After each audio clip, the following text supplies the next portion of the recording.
we've talked a lot about data, and we know that the cleaner your data, the better your data.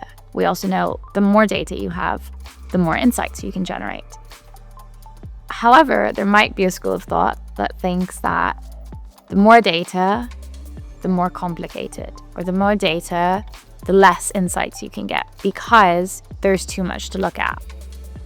What are your thoughts on, one, the amount of data that you're plugging into a system when it comes to legal and compliance, but two, also generating insights on the back of clean data, on the back of sheer amount of data, on the back of HR files that are correctly inputted, all of the issues that we've seen for years and years and some firms just can't solve for.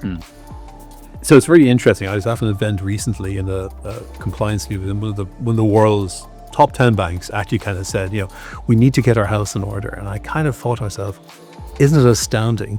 It's 2025 and that's still a challenge for organizations, and it is. And of course, the reason it's a challenge is because the volume and the variety of the data is just exploding. So your first part of your question is, do you take it into the compliance world? You've no choice, right? Communications data has to be taken in, and that's all there is to it. You've no choice. So we have to accept that reality. It is coming in. You can choose to ignore it if you want, but you still have to keep it. But you ignore it at your peril. So that's not really an option either.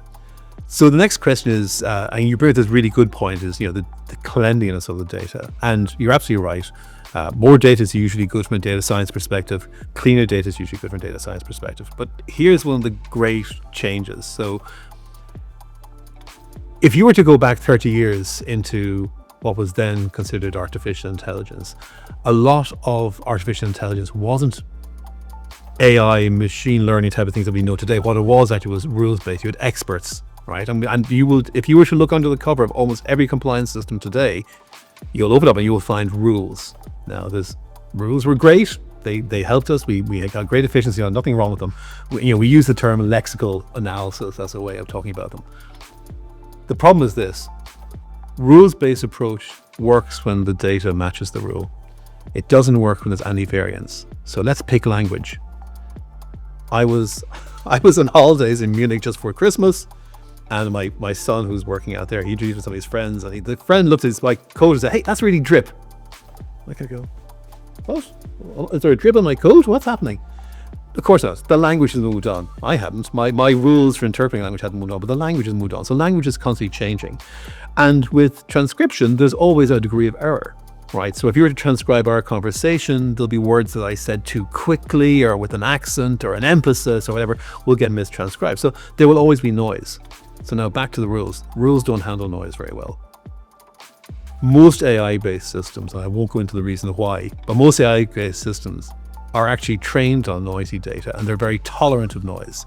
So your ability to use this data, whether it be for compliance or any other purpose really, is enhanced because the system is tolerant to this essentially noise. We'd call it noise within the data.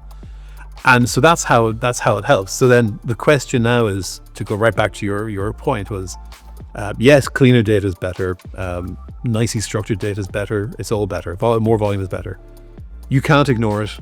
The only way in the 21st century to deal with it is through AI. It's as simple as that. It's not a choice. And for organizations that are resisting that, at the very best, they're burdening themselves with additional cost, but actually they're probably making themselves less competitive, and that's ultimately an existential risk to a firm.